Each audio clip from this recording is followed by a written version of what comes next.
अगर आपने इस चैनल को अभी तक सब्सक्राइब नहीं किया तो सब्सक्राइब ज़रूर करें और बेल आइकन को भी दबा दें ताकि जब कभी कोई वीडियो अपलोड हो तो सबसे पहले इत्तला आपको मिले। अस्सलामुअलैकुम। करंट अफेयर्स सितंबर 2018 के हिस्सा सुवम में मैं मोहम्मद यूसुफ़ ख़ान आपका इस्तकबाल करता हूँ। इस हिस्सा सुवम में हम सितंबर 2018 के करंट अफेयर्स के अहम नुकात का जायज़ा लेंगे। आइए शुरुआत करते हैं। पहला सवाल, ईज़ ऑफ लिविंग इंडेक्स 2018 में किस रियासत ने पहला मुकाम हासिल किया है? ये पहला मुकाम हासिल करने वाली रियासत है आंध्र प्रदेश, यानी आंध्र प्रदेश पहली रियासत है ईज़ ऑफ लिविंग इंडेक्स 2018 में। दूसरी रियासत है उड़ीसा और तीसरी रियासत है मध्य प्रदेश। अच्छा, ये लिविंग इंडेक्स कौन जारी करते हैं? ये जारी करते हैं ministry of housing and urban affairs ने। जब बात आई है आंध्र प्रदेश की तो आंध्र प्रदेश के ताल्लुक़ से कुछ अहम मालूमात भी ज़रूरी हैं। आइए उनको भी मालूम करते हैं। पहली स्कीम है युवा नेस्तम स्कीम। ये स्कीम दरअसल बेरोज़गार लोगों के लिए है जिसके तहत माली इमदाद फराहम की जाएगी। दूसरी आंध्र प्रदेश की अहम स्कीम है स्वच्छ धारा। ये साफ़ पानी, पीने का पानी फराहम करने से मुताल्लिक़ है।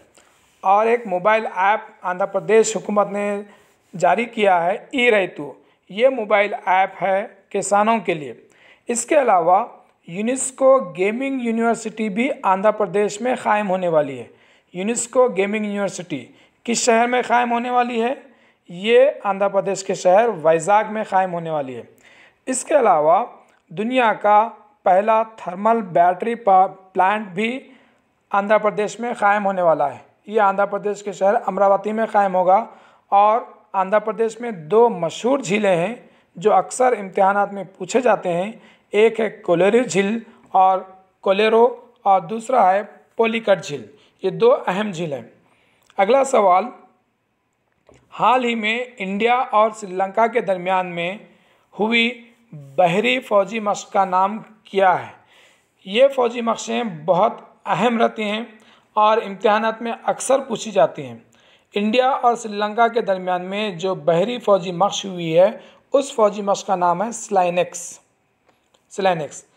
अब ये सवाल कि ये फ़ौजी मशक़ कहाँ पर हुई है? ये फ़ौजी मशक़ हुई है ट्रिंकोमाली, श्रीलंका के एक शहर में। और ये 7 ता 13 सितंबर को ये फ़ौजी मशक़ हुई है। इसके अलावा सितंबर में कुछ और अहम फ़ौजी मशक़ें हुई हैं। एक है आविया इंद्रा। अब आप ये बताइए, आविया इंद्रा किन मुल्कों के दरमियान मशक़ होती है? ये होती है इंडिया और रूस के दरमियान। ये फ़िज़ाई फ़ौजी मशक़ है। ये कहाँ पर हुई?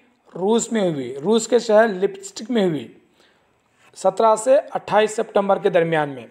एक फ़ौजी मशक़ है युद्ध अभ्यास। ये बहुत अहम है। ये युद्ध अभ्यास हुई है इंडिया और अमेरिका के दरमियान में। और ये फ़ौजी मशक़ चौबटिया उत्तराखंड में हुई है 16 से 29 सितंबर में। और एक अहम फ़ौजी मशक़ है माइलेक्स 18। ये बिम्स्टेक और इंडिया ममालिक के दरमियान में ये फ़ौजी मशक़ हुई है।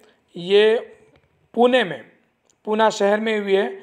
बिम्स्टेक यानी 7 ममालिक का group, India, Bhutan, Nepal, Bangladesh, Myanmar, Thailand और श्रीलंका।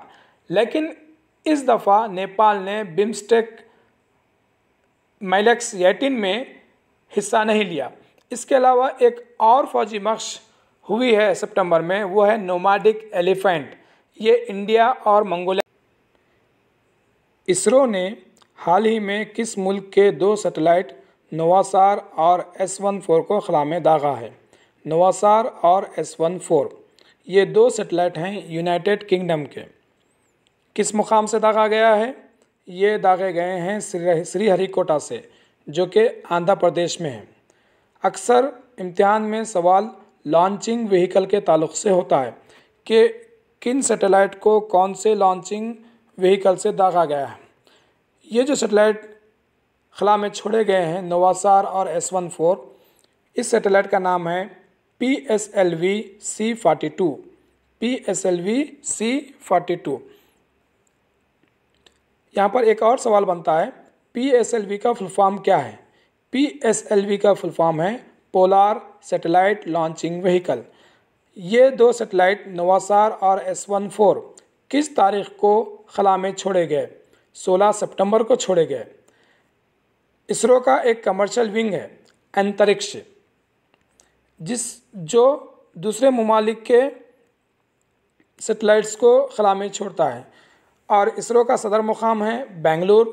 इसरो के मौजूदा चेयरमैन कौन है? इसरो के मौजूदा चेयरमैन हैं के सिवन। अगला सवाल, वुमेन्स बॉक्सिंग वर्ल्ड चैम्पियनशिप 2018 का मेज़बान मुल्क कौन सा है? ये मेज़बान मुल्क है हमारा प्यारा इंडिया, यानी India women's boxing world championship 2018 की मेज़बानी करेगा। कौन सी तारीख को करेगा? 15 ता 24 नवंबर को करेगा। किस मुकाम पर होगा ये मुकाबले? ये मुकाबले होंगे दिल्ली में। जब बात विमेंस बॉक्सिंग वर्ल्ड चैम्पियनशिप की है तो मेंस बॉक्सिंग वर्ल्ड चैम्पियनशिप 2019 कहाँ होंगे? ये होंगे रूस के शहर सोची में। अगला सवाल, Ayushman Bharat national health protection mission का इफ्तिताह किस शहर में हुआ? Ayushman Bharat national health protection mission का इफ्तिताह रांची में हुआ। रांची झारखंड का शहर है। इस स्कीम का इफ्तिताह किसने किया? ये इफ्तिताह किया वज़ीर आज़म नरेंद्र मोदी ने। इस स्कीम का मकसद है हर ख़ानदान को सालाना 5 लाख तक के इलाज की सहूलत फराहम करना। अगला सवाल, भारत के किस बॉर्डर पर स्मार्ट बॉर्डर प्रोजेक्ट शुरू किया गया? ये स्मार्ट बॉर्डर प्रोजेक्ट शुरू किया गया पाकिस्तान बॉर्डर पर, जिसके ज़रिए से दुश्मनों से महफूज रहने के लिए एडवांस तरीक़ा अपनाया गया। यहाँ पर एक दो और सवाल बनते हैं।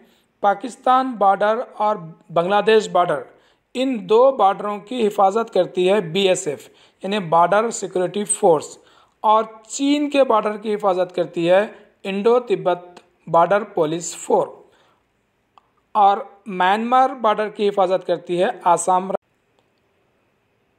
15वां प्रवासी भारतीय दिवस 2019 किस शहर में मनाया जाएगा?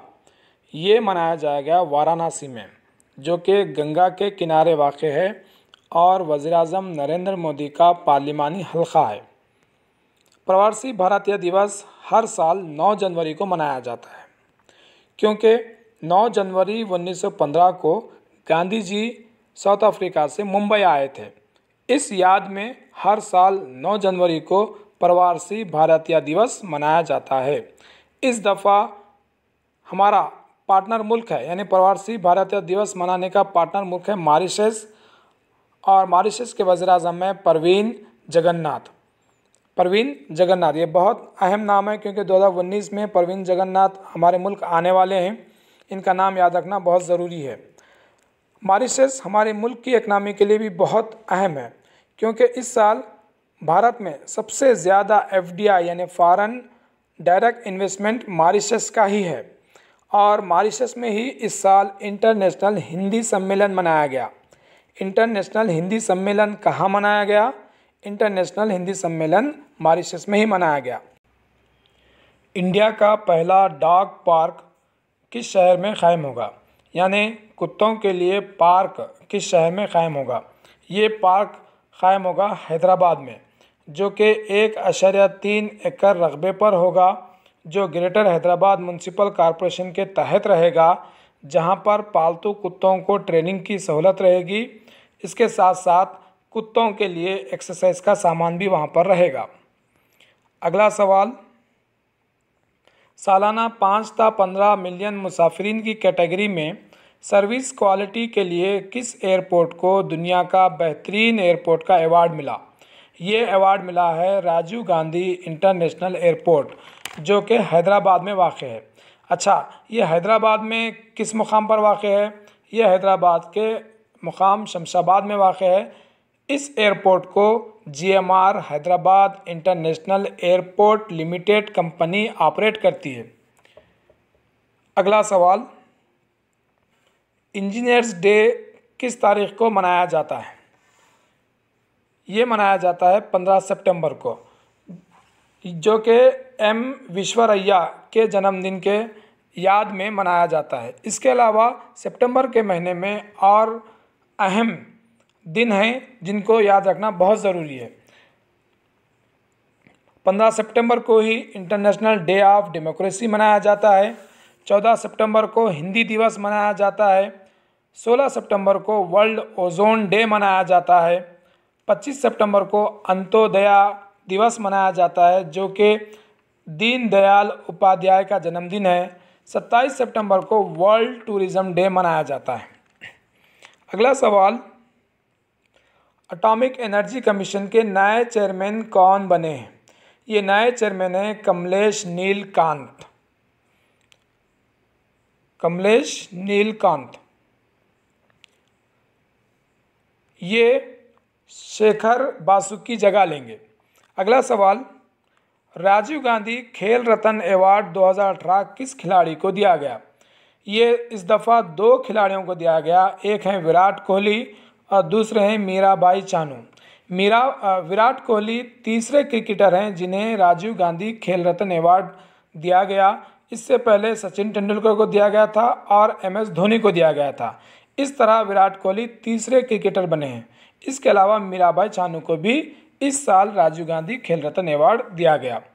अगला सवाल, हाल ही में WADA ने किस मुल्क के खिलाड़ियों पर से पाबंदी को हटाया है? ये मुल्क के खिलाड़ी हैं रूस। वाडा का फुल फॉर्म है वर्ल्ड एंटी डोपिंग एजेंसी। इसका सदर मुकाम है मॉन्ट्रियल, कनाडा। ये बहुत अहम है, अक्सर सवाल पूछा जाता है वाडा का सदर मुकाम कहाँ है। इसका सदर मुकाम है मॉन्ट्रियल, कनाडा। अब जब बात आई है रूस की, और रूस के सदर अक्टूबर के महीने में इंडिया का दौरा करने वाले हैं, तो रूस के ताल्लुक़ से कुछ बुनियादी मालूमात ज़रूरी हैं। जैसा रूस का सदर मुकाम कहाँ पर है? इसका सदर मुकाम है मॉस्को, और रशियन करेंसी है रशियन रूबल, और रूस के सदर हैं व्लादिमीर पुतिन, और इसके वज़ीर आज़म हैं दिमित्री मेदवेदेव। और रूस का सबसे अहम सवाल ये है कि रूस के पार्लियामेंट को क्या कहा जाता है? रूस के पार्लियामेंट को कहा जाता है डूमा, DUMA। इंडिया का 100वां कारकर्द किस एयरपोर्ट का इफ्तिताह हुआ? इस एयरपोर्ट का नाम है पाक्यांग एयरपोर्ट। अच्छा, ये पाक्यांग एयरपोर्ट किस रियासत में है? ये सिक्किम रियासत में है। सिक्किम एक वाहिद रियासत थी जहाँ पर कोई एयरपोर्ट नहीं था। इस एयरपोर्ट के इफ्तिताह से अब सिक्किम में भी एक एयरपोर्ट हो गया है। अच्छा, इस एयरपोर्ट का इफ्तिताह किसने किया? इस एयरपोर्ट का इफ्तिताह किया है वज़ीर आज़म नरेंद्र मोदी ने। सिक्किम रियासत के ब्रांड एम्बेसडर कौन हैं? सिक्किम रियासत के ब्रांड एम्बेसडर हैं AR रहमान। और सबसे अहम सवाल जो सिक्किम के ताल्लुक़ से बनता है वो यहाँ के चीफ मिनिस्टर के ताल्लुक़ से बनता है। चीफ मिनिस्टर हैं पवन चामलिंग, जो कि सबसे ज़्यादा इक़्तिदार पर रहने वाले चीफ मिनिस्टर हैं। यानी जितनी रियासतें इंडिया के अंदर हैं, उन तमाम रियासतों में सबसे ज़्यादा लंबे अरसे के लिए चीफ मिनिस्टर रहने वाले चीफ मिनिस्टर हैं पवन चामलिंग। इससे पहले ये रिकॉर्ड ज्योति बासु का था, जो कि मगरबी बंगाल के चीफ मिनिस्टर थे। किस फिल्म को इंडिया की तरफ से ऑस्कर 2019 के लिए नामज़द किया गया है? ये फिल्म है विलेज रॉक स्टार्स को ऑस्कर 2019 के लिए नामज़द किया गया है। गुज़िश्ता साल यानी 2018 के लिए न्यूटन फिल्म को नामज़द किया गया था। विलेज रॉक स्टार एक आसामी फिल्म है जिसके राइटर, डायरेक्टर और प्रोड्यूसर हैं रीमा दास। ये बहुत अहम नाम है, रीमा दास। ये फिल्म दरअसल एक 10 साला लड़की धुनु की ज़िंदगी पर मुश्तमिल है।